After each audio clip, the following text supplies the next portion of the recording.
আমার প্রিয় সৈয়দপুরের ভাইরা, অ্যারেঞ্জমেন্ট করতে গেলে কমিটিকে খুবই স্ট্রং হতে হয়, টাইম ম্যানেজমেন্ট খুব খেয়াল রাখতে হয়। আমি এসেছি 3:10-এ, আমাকে বসায় রাখলেন 25 মিনিট, আমি ওয়াজ করবো কখন আপনারাই বলেন?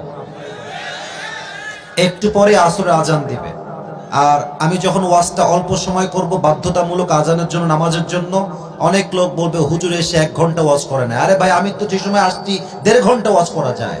আপনার টাইম ম্যানেজমেন্টের সমস্যা তো এটা ঠিক না। আমি কোনো কমিটিকে বদনাম করছি না, ধমক দিচ্ছি না। ওঠাবার কথা হচ্ছে 2:30-এ, আমি 2:10-এ গিয়ে ওখানে বসে আছি, কোনো খবর নাই, খবর নাই, খবর নাই। আলোচনা চলছে, আদায় চলছে। আদায় করা দোষের কিছু না, তবে টাইম ম্যানেজমেন্ট ঠিক থাকলে ওয়াজটা ভালো হয়, শ্রোতারাও খুব সুন্দর করে ঠান্ডা মেজাজে ওয়াজ শুনে বাসায় ফিরে যায়, ঠিক কিনা বলেন? যাই হোক, কমিটির ভাইদেরকে আমি আন্তরিকভাবে আহ্বান জানাবো, নেক্সট টাইম যখন আয়োজন করবেন টাইম ম্যানেজমেন্ট এটা খুব খেয়াল রাখার চেষ্টা করবেন। আল্লাহ আমার প্রিয় ভাইদেরকে বোঝার তৌফিক দান করুন। আমরা সবাই দিল থেকে পড়ছি আমিন। আমি সবাইকে একটা কথা বলতে চাই, যারা দাঁড়িয়ে আছেন, বসে আছেন, আমি আজকের এই মাহফিলের যে পরিবেশ দেখতে পাচ্ছি, যত অডিয়েন্স আজকের মাহফিলে এসেছে, যদি আমি আসিফের ভুল না হয় তাহলে আমি বলতে পারি যে আজকের মাহফিলে 90% আপ, 90 ভাগের বেশি কলিজার টুকরা যুবক ভাইরা আজকের মাহফিলে এসেছে।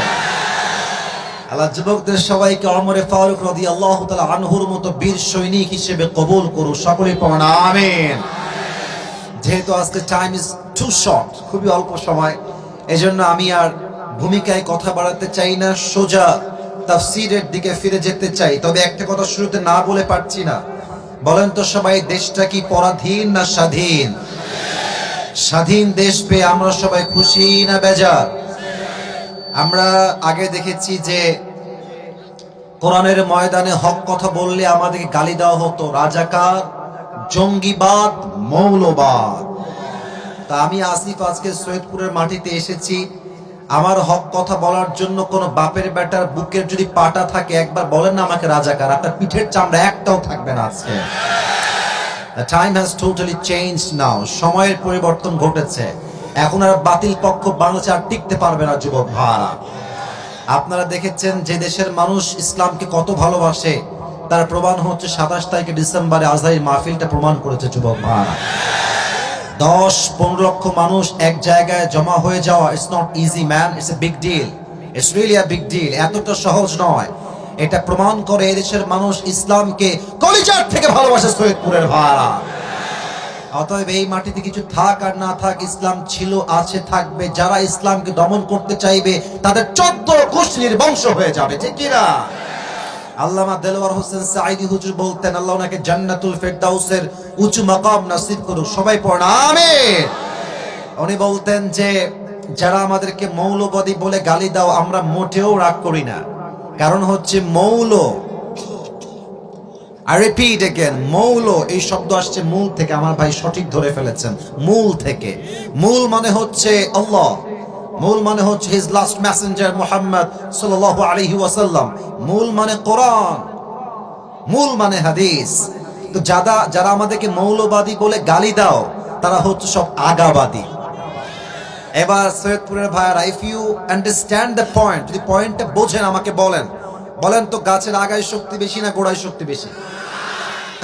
আওয়াজ শুনি নাই, বলেন সবাই, আগায় না গোড়ায়? উনি বলতেন তোমরা থাকো গাছের আগায়, আমরা থাকি গাছের গোড়ায়।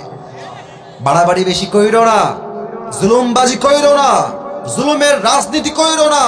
18 কোটি মানুষ গাছের গোড়ায় একটা ঝাঁকুনি দিবে, মামুর বাড়ি দিল্লি গিয়ে তোমরা পড়বা, দিল্লি গিয়েই তারা পড়েছে। হয়তো আমরা স্পষ্ট ভাষায় আজকে বলতে চাই, আগামীতে এই দেশে আবার নির্বাচন হবে, আবার প্রধানমন্ত্রী আসবেন। তবে দুইটি কথা বলে আমি আমার তাফসীরে ফিরে যাব। First of all, the point I would like to share is I hope you will go to agree. আমার আশা যে আপনারা আমার সঙ্গে সবাই একমত হবেন। এক নাম্বার কথা, আমরা আগামীতে এই দেশে প্রধানমন্ত্রী হিসেবে কোনো নারীকে দেখতে চাই না। দ্বিমত না একমত? দুই নাম্বার কথা, আমরা যে শুধু পুরুষ চাই, it's exactly not like that. শুধু পুরুষ চাই ব্যাপারটা এরকম নয়। আমরা এমন একজন পুরুষকে ক্ষমতার চেয়ারে দেখতে চাই, যিনি একই সময়ে প্রধানমন্ত্রী হবেন তো হবেনই, ইভেন তার যোগ্যতা, তার কোয়ালিফিকেশন, তার এডুকেশনাল ব্যাকগ্রাউন্ড সবকিছু এতটা হাইলি কোয়ালিফাইড হবে যে মানুষটা একই সময়ে প্রধানমন্ত্রীও হবেন, আবার একই সময় তার যোগ্যতা এত বেশি হবে তিনি চাইলে জাতীয় মসজিদ বাইতুল মুকাররমে জুমার খুতবা দেওয়ার যোগ্যতা রাখবে সৈয়দপুরের ভাড়া। এরকম প্রধানমন্ত্রী আমরা চাই কি চাই না? আর যদি আমাদের কথাকে কেউ মাইনাস করে দেয়, আবার সেই স্বৈরাচারকে বসাবার কোনো পায়তারা করে, তবে আমি বলতে চাই সৈয়দপুরের মাটি, এটা শুধু সৈয়দপুরের মাটি নয়, এটা রংপুরের মাটি। এই দেশ যে দ্বিতীয়বার স্বাধীন হয়েছে, এই স্বাধীনতার সূচনা রংপুরের জমিন থেকেই তৈরি হয়েছে সৈয়দপুরের ভাড়া।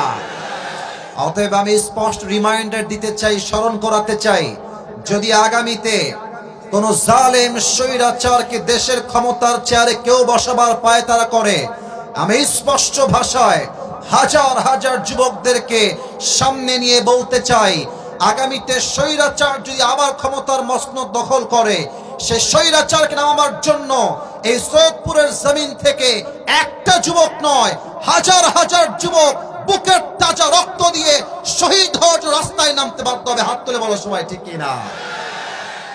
আল্লাহ যেন সেই ইমানি জজবা দান করে। সবাই পড়েন আমিন। আপনাদের বউ আছে কার কার? একটু হাত তুলেন তো। বউ আছে? আচ্ছা আচ্ছা, বউ আছে, হাত নামান। আমার সিঙ্গেল ভাই যাদের বউটো কেউ নাই, তারা একটু হাত তোলে এবার। এত হাত সিঙ্গেল, ইন্না লিল্লাহ। আপনাদের কারো বউ নাই? না, আমি বিশ্বাস করি না। মিথ্যা না সত্যি? আহারে, আব্বারা বোঝে না যে যুবকদের বিয়ের বয়স হয়ে গেছে, ঠিক আছে কিনা? আমি প্রায় একটা কথা মাঝে মাঝে বলি যে যুবকদের শীত দূর হবে কম্বল দিয়ে নয়, ল্যাপ দিয়ে নয়, একমাত্র বউ দিয়ে আমার যুবকদের শীত দূর হবে, ঠিক আছে? অতএব যারা বাবারা আছেন, মেহেরবানি করে সঠিক সময়ে বিয়ে দেন। যদি অল্প বয়সে বিয়ে না দেন, আপনার ছেলে যত ঘাটে হারাম ভাবে পানি খাবে, প্রত্যেকটার দায়ভার কিয়ামতে আপনাকে বহন করতে হবে আব্বাজান। আসলে বাবাদের দোষ খুবই কম, এখানে অনেক মেয়েরা আছে। So I don't want attack on anybody. আমি কাউকে আঘাত দিয়ে কথা বলতে চাই না, উইথ ডিউ রেসপেক্ট বলছি। অনেক মেয়ে যেমন ভালো, কিছু মেয়ে তেমন খারাপও বটে। ইভেন অনেক মেয়ে এরকম আছে দেখবা যে টাকা পাইলে চরিত্রবান যুবক নয়, এরা চরিত্রহীন বুইরা টাকলাকেও বিয়ে করে ফেলে। সরকারি চাকরি পাইলে হয়েছে। প্রিয় বোন, আপনি এই চিন্তাকে চেঞ্জ করেন। টাকা পাবেন বুইরাকে বিয়ে করলে, এটা আমি ড্যাম শিওর, বাট আপনি মনের সুখ কোথাও খুঁজে পাবেন না। এজন্য বিয়ে করতে চাইলে টাকাওয়ালা টাকলাকে নয়, একমাত্র চরিত্রবান যুবককে আপনার বিয়ে করতে হবে, ঠিক কি না বলেন? আল্লাহ আমার প্রিয় বোনদেরকে বোঝার তৌফিক দান করুন, সবাই দিল থেকে পড়েন আমিন। তিনটা তাকবীর দিবেন, তাকবীর দিবেন, শেষ হবে তাফসীর শুরু হবে। আমার প্রথম তাকবীর দিবেন প্রিয় বিবাহিত ভাইরা। বিবাহিত ভাইরা দেখা যাক আপনাদের গায়ের জোর কত বেশি এন্ড সিঙ্গেলদের জোর কত বেশি। বিবাহিত ভাইরাটাকে হাসি দেন, সাউন্ডটা খুব ভালো মনে হয় না, দেখা যাক কত জোরে তাকবীর দেন আপনারা। লিল্লাহি তাকবীর। শুধু বিবাহিত ভাইরা। এবার আসেন সিঙ্গেল ভাইদের পালা, দেখা যাক কে জিতে। সিঙ্গেলরা একটা কাশি দাও। আচ্ছা, তোমরাই নাম্বার দিবা, আমি কিপ কোয়াইট, আমি চুপ আছি, সমস্যা নাই। সিঙ্গেল ভাইরা তাকবীর দেন, বিবাহিত ভাইরা কিপ কোয়াইট, চুপ থাকবেন। সিঙ্গেলরা তাকবীর দাও, লিল্লাহি তাকবীর। বিবাহিত ভাইরা আই এম সো সরি, আপনারা আমাকে আজকে মাফ করে দিবেন। আমার সিঙ্গেল ভাইরা আজকে 80 নাম্বার বেশি পেয়ে পাস করেছে, কথা ঠিক আছে? এবার আসুন আমরা সবাই মিলে তাকবীর দেই। এমন জোরে তাকবীর দিবেন যে আমি আসিফ সহ আমাদের সভাপতি, মাহফিলের কমিটি, অ্যারেঞ্জমেন্ট কমিটি সবাই তাকবীরের ঠেলায় স্টেজ ভেঙে নিচে পড়ে যাব। কাশি দেন সবাই মিলে, লিল্লাহি তাকবীর।